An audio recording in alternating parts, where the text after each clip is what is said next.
Olá pessoal, me chamo Yane, eu vim apresentar o nosso projeto Portal Ciência FRN. O meu grupo é composto por Letícia Tamires e Yane Gisele, que sou eu.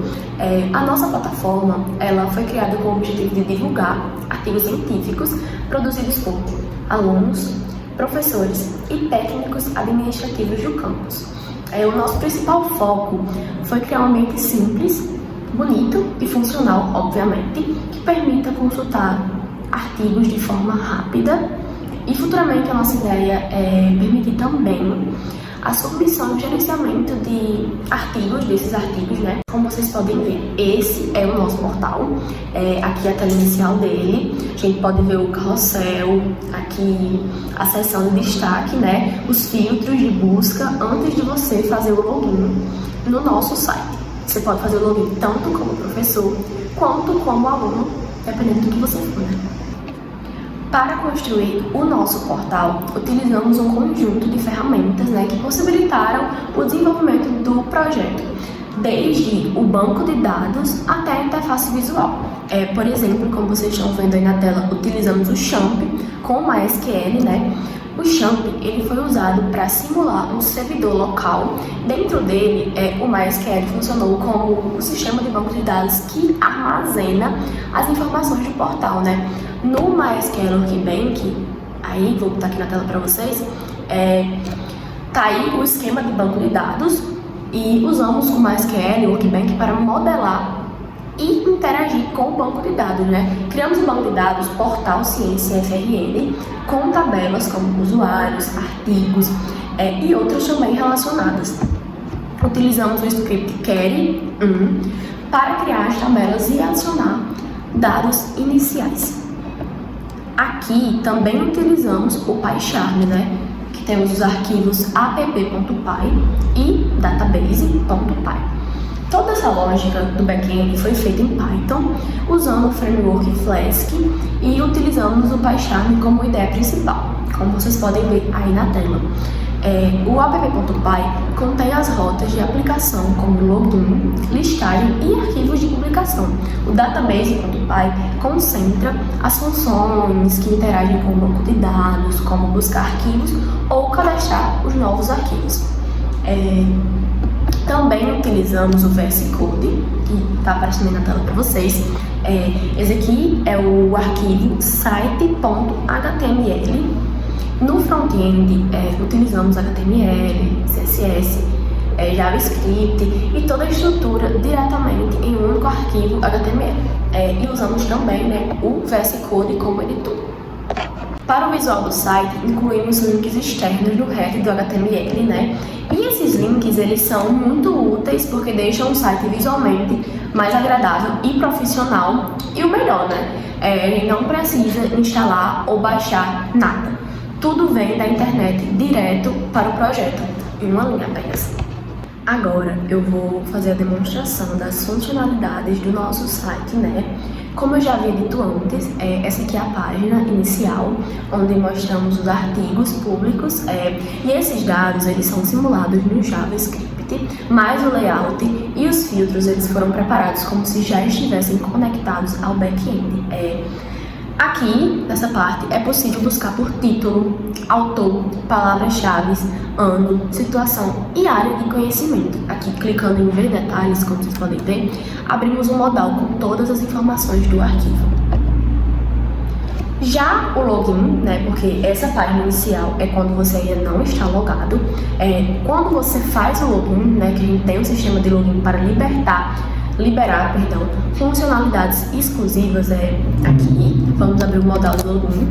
O usuário, ele digita matrícula e a senha. Esses dados são enviados via post para a rota /login, que valida as informações. Você pode fazer login tanto como professor quanto como aluno. Aqui eu vou demonstrar a vocês como você vai fazer o login. Primeiro você coloca, se você for professor, por exemplo, Matheus Silva. Fazendo aqui o login, como vocês podem ver na tela, um login fictício, como Matheus Silva, se os dados deles forem válidos, o Flask ele cria uma seção para manter o usuário logado. Na página logada, depois do login, o menu muda e aparecem novas seções como Início, Meus artigos e Publicar, especialmente para os professores, o Publicar. Os meus artigos, ele mostra apenas os artigos relacionados ao usuário logado, com estatísticas no topo. Como vocês podem ver aqui, Publicar abre o formulário de submissão de arquivos, dividido em abas, Identificação, Equipe e Detalhamento. Os dados do coordenador já vêm preenchidos com base no login, mas é possível adicionar orientadores, estudantes, palavras-chave e muito mais, como vocês podem ver aí na tela. No final de tudo isso, o professor pode escolher entre publicar ou salvar no rascunho o que ele havia feito. Agora eu vou explicar um pouco do código para vocês. Aqui no app.py, é importante lembrar que vai estar passando aí na tela para vocês verem também, tudo bem direitinho.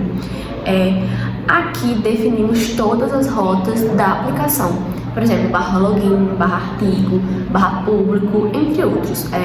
A rota /artigo, /publicar usa métodos como post para receber os dados do formulário, inclusive arquivos PDF, né? Usamos o request.form para pegar os textos e o request.files para os arquivos, como vocês podem ver aí. Já no database.py, a função criar artigo insere dados em várias tabelas ao mesmo tempo. Por exemplo, artigos, artigo equipe, artigos palavras-chave, entre outros. Também usamos transações para garantir que, se algo desse errado, todas as inserções sejam desfeitas, evitando inconsistências, né?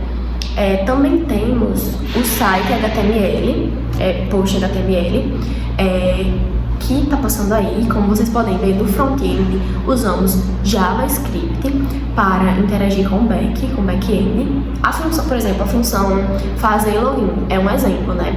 Ele envia os dados para o Flask via post. Mas o nosso grande desafio, né, no site em si foi a integração real do formulário com o back-end usando o post, porque tentamos usar o fetch com form data para enviar os dados do formulário para a rota /artigo, /publicar, mas, enfim, findou que não deu certo. Apesar da estrutura estar montada, o processo se mostrou mais complexo do que o esperado. Por conta dos campos dinâmicos e múltiplos arquivos. Por isso, a versão final que apresentamos simula os dados no front-end, mas toda a lógica no Flask já está pronta para quando a integração estiver concluída. Agora, eu gostaria de explicar o nosso passo a passo que seguimos para o nosso site Portal Ciência e FRN.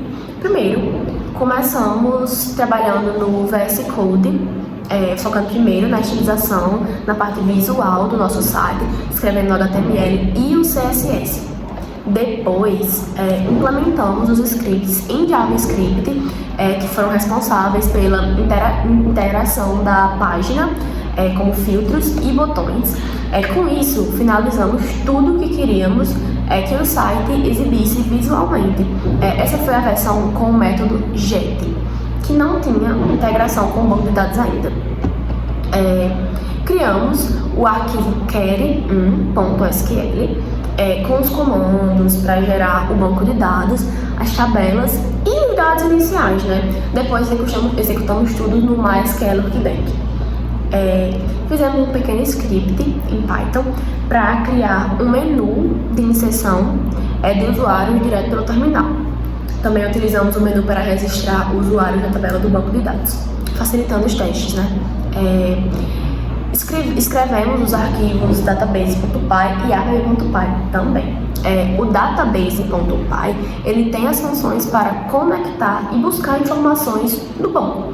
E o app.py define as rotas e os métodos como post e get para lidar com os dados do site, como eu já havia falado anteriormente, né?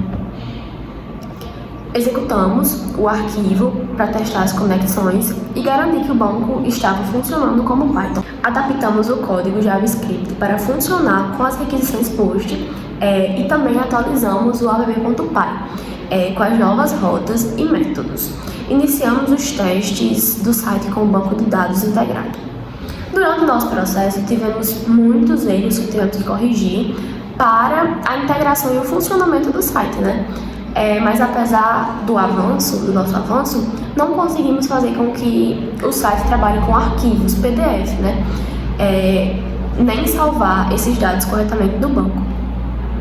Apesar de tudo, criamos o Portal Ciência para ser uma plataforma voltada à divulgação científica, assim facilitando a vida dos professores e alunos e também aumentando a procura desses trabalhos e projetos. Com isso, eu finalizo a minha apresentação sobre o Portal Ciência e muito obrigada pela atenção de vocês.